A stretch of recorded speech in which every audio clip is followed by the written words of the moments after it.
Como começar na Bolsa de Valores? Muitos de vocês talvez se fizeram essa pergunta, dada a recente queda do índice Bovespa, com toda essa questão aí do coronavírus. Mas, independentemente se você tem dinheiro ou não, hoje eu vou te mostrar por que é fundamental você entrar na Bolsa de Valores, principalmente para você profissional de marketing, comunicação ou você que quer montar um negócio. Além disso, eu vou te dar 5 dicas para você saber mais como você pode realmente entrar na Bolsa de Valores.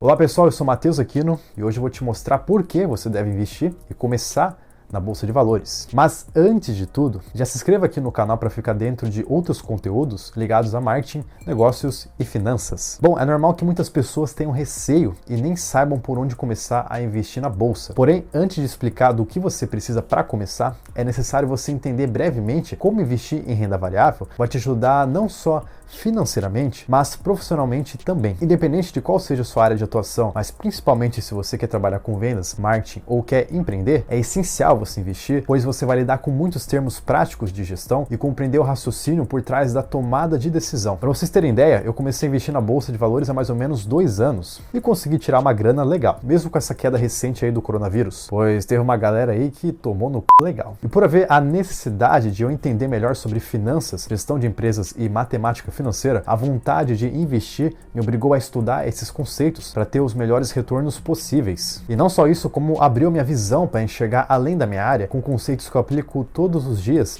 em meus negócios. Sem falar, claro, do retorno sobre investimento, que acaba sendo essencial para proteger o seu dinheiro, diante também do cenário que temos de uma taxa de juros baixíssima, que está na menor da história. E se você quer saber um pouco mais sobre esses possíveis retornos a médio prazo, dê uma olhadinha no card aqui em cima sobre o vídeo que eu fiz sobre contabilidade aplicado em finanças pessoais. Pois lá eu fiz uma simulação de retornos reais sobre investimentos. Portanto, seja por benefícios profissionais, financeiros e pessoais, você deve começar a investir hoje. Assim, sem enrolação, vamos para as dicas. Número 1. Crie a sua reserva de emergência. Recentemente ficou muito popular esse conceito de reserva de emergência, à medida que muitos influenciadores de finanças foram passando conhecimentos sobre educação financeira. E, nesse caso, não é diferente, pois antes de você se aventurar na renda variável, é essencial você ter uma reserva para eventuais problemas. Assim, essa reserva consiste no mínimo em 6 meses do valor dos seus custos mensais, seja da sua família ou individual. E você vai guardar esse valor para somente utilizar em imprevistos e jamais pegar esse dinheiro e aplicar somente por ter um bom retorno. Mas, diferente de tempos atrás, hoje surge uma dúvida. Afinal, onde eu vou deixar minha reserva de emergência? E essa pergunta é crucial, pois sabendo que temos a taxa Selic hoje com retorno em torno de 2% ao ano, que é o que o Tesouro Selic, a aplicação mais segura do Brasil, traz de ganhos, e sabendo que a meta do Conselho Monetário Nacional para 2020 é de 4% ao ano de taxa de inflação, então caso você deixe a sua reserva de emergência estacionado na renda fixa, você estaria perdendo 2% do valor real de seu dinheiro. Dessa forma, não seria prudente se arriscar a ponto de deixar a reserva de emergência em investimentos que se têm maior retorno e liquidez, embora sejam mais arriscados? Bom, em teoria sim, mas na prática não. Isso porque é extremamente arriscado você aplicar recursos que talvez necessite futuramente, sem ter pelo menos uma reserva que possibilite o saque imediato para evitar que seja necessário retirar o que está aplicado em ações e fazer a perda de uma operação. E esse erro é muito comum, principalmente quando a bolsa despencou durante a crise do coronavírus,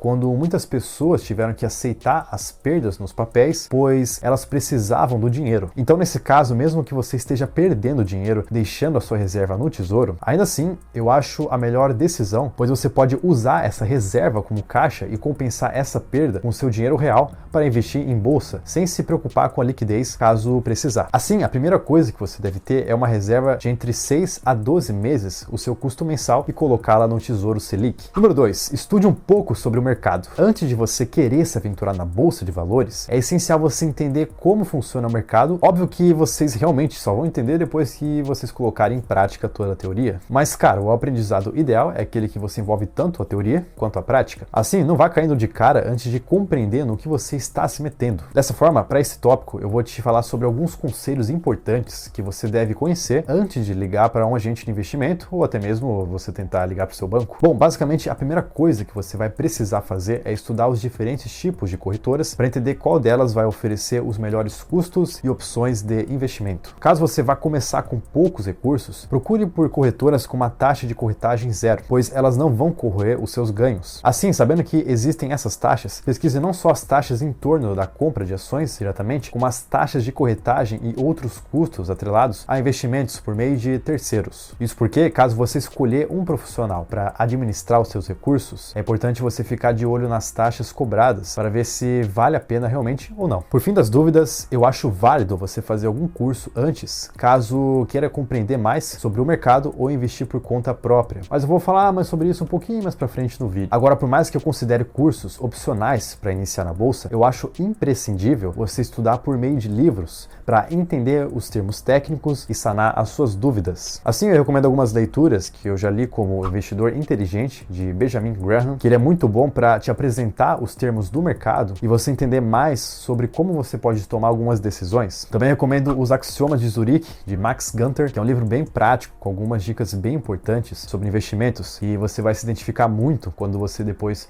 começar a aplicar o seu dinheiro na bolsa. E por fim, um que eu comecei a ler de um brasileiro, que é o Faça Fortuna com Ações, do Décio Bazin, pois nele você vai encontrar mais sobre a filosofia de investimento a longo prazo, principalmente da análise fundamentalista. Ah, e última coisa, cara, não faça day trade. Você muito provavelmente vai se Número 3. Comece com fundos de ações ou delegue o conhecimento. Se você já se sente um pouco mais preparado para entrar no mercado financeiro, mas ainda está um pouco com na mão, então eu não recomendo você comprar direto uma ação e sim investir em um fundo de ações antes. Mas fique atento a essa opção. No próprio livro do Investidor Inteligente, o Benjamin Graham faz um capítulo específico falando sobre como escolher um fundo de ações. E em um dos tópicos que ele levanta é justamente o fato de muitas vezes as pessoas olharem somente para o histórico dos últimos anos e não olharem para as cláusulas ou quais ativos o gestor compra. Além disso, é essencial olhar as taxas de administração que podem ser abusivas diante do retorno ofertado. Eu particularmente nunca investi em um fundo de ações, embora eu conheça um gestor pessoalmente e faça parte de um grupo de cotistas desse mesmo gestor. Talvez esse é uma das melhores formas de você delegar essa responsabilidade a alguém. Não só porque o próprio Graham comenta que de preferência é ideal você conhecer pessoalmente os gestores dos fundos, como você entender qual é a filosofia de investimento da pessoa e quais são os ativos e estratégias que compõem o fundo. Contudo, outra opção que você pode optar e que eu acho até mais atrativa é a compra de informações de uma casa de investimento, que você pode receber relatórios e informações feitas por analistas profissionais. A vantagem disso é que você ainda tem o conhecimento técnico feito por um profissional, sem haver taxas de administração, pois você mesmo efetua as operações com base nos dados que receber para tomar as melhores decisões. Por fim, o que eu aconselharia nesses casos é você procurar pelos gestores que realmente se comprometem com os resultados, comprovando ao longo do tempo o que falam e que não tenham taxas de administração abusivas, a não ser que, diante da relação entre risco e retorno, você acredite que vale a pena entrar. E em relação às casas de investimento, é válido você estudar todas as casas disponíveis no mercado para verificar qual tem o melhor plano, pois também é uma alternativa válida e interessante. Número 4. Entenda sobre empresas e investimentos. De nada adianta você querer entender sobre investimentos se você não compreender como funciona a gestão de uma empresa. Isso porque a contabilidade é essencial para você compreender a saúde financeira da empresa, mas ter a visão de gestão e funcionamento de um negócio consegue te dar a ideia se uma empresa tem perspectiva de crescimento exponencial ou não. Assim, é essencial pelo menos você saber identificar os elementos de um balanço financeiro, como EBIT, ROI, ROIC e todos aqueles ligados ao balanço patrimonial de uma empresa. Isso porque, conforme falei anteriormente, estudar esses itens são coisas que você vai usar para tudo quando você for empreender, o que já vai ajudar bastante na hora de você escolher uma companhia para analisar, devido ao fato de você reconhecer os fatores mais importantes para o funcionamento de uma empresa conforme a sua experiência na prática como gestor. Assim, entre os itens desse tópico, eu recomendo você sempre buscar aquelas empresas cujos donos e gestores têm uma boa reputação, não só de resultados, como também de estarem longe de escândalos ou qualquer impasse que impacte a curto prazo os negócios da companhia. E não só olhar quem está por trás das empresas, como também verificar a cultura da companhia e como ela funciona. E para entender isso, eu recomendo fortemente o livro Empresas Feitas para Vencer, do Jim Collins, que já citei anteriormente aqui no canal, pois ele fala um estudo muito bem elaborado sobre características em comum das empresas mais bem administradas do mundo, o que estava ligado a essa parte de cultura da própria companhia. Além disso, outro livro que recomendo é o Guia Suno de Contabilidade para Investidores, que ele dá uma visão mais bem detalhada sobre o que você deve conhecer sobre contabilidade empresarial. Portanto, entenda bem sobre o balanço financeiro e como uma empresa pode ter uma mudança drástica ou se prevalecer devido à sua cultura corporativa. Número 5. Compre ações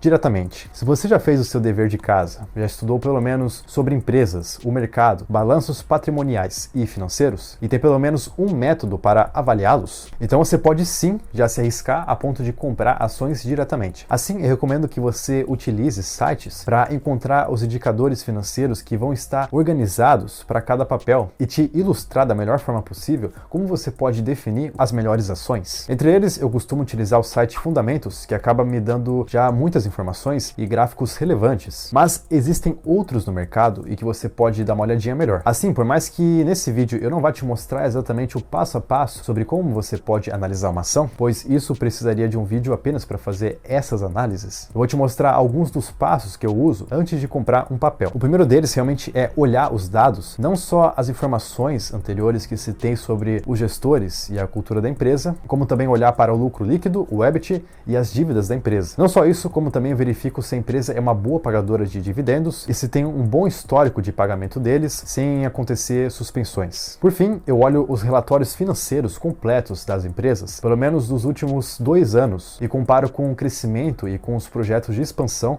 da companhia. E olho também as notas de rodapé, que é onde muitos comentam coisas que talvez os acionistas não queiram saber. E isso não é simples. Normalmente eu pego um papel e acompanho ele durante 2 semanas e só invisto nele se realmente eu faço um estudo aprofundado de pelo menos 2 dias imerso nos dados, fazendo correlações e olhando para outras informações. E não, eu não sou nenhum profissional da área e isso não são recomendações de investimento. Mas pelo menos eu tenho skin in the game, pois eu tô basicamente colocando meu na reta. E mesmo com todo esse negócio aí do coronavírus, minha carteira está rendendo até hoje pelo menos 12% ao ano, o que é um rendimento ok. Portanto, saibam muito bem onde vocês estão colocando o dinheiro de vocês. E caso vocês queiram um vídeo só sobre como analisar uma ação, comenta aqui embaixo aqui, lança braba aqui não. Bom pessoal, espero que vocês tenham gostado do vídeo de hoje. Se você curtiu, deixa aqui seu like e ative as notificações para não perder nenhum vídeo. Também não deixe de comentar caso tenha ficado alguma dúvida e me siga lá no Instagram para ficar dentro de outros conteúdos e eventuais dúvidas. Por hoje é isso, até em breve e tchau!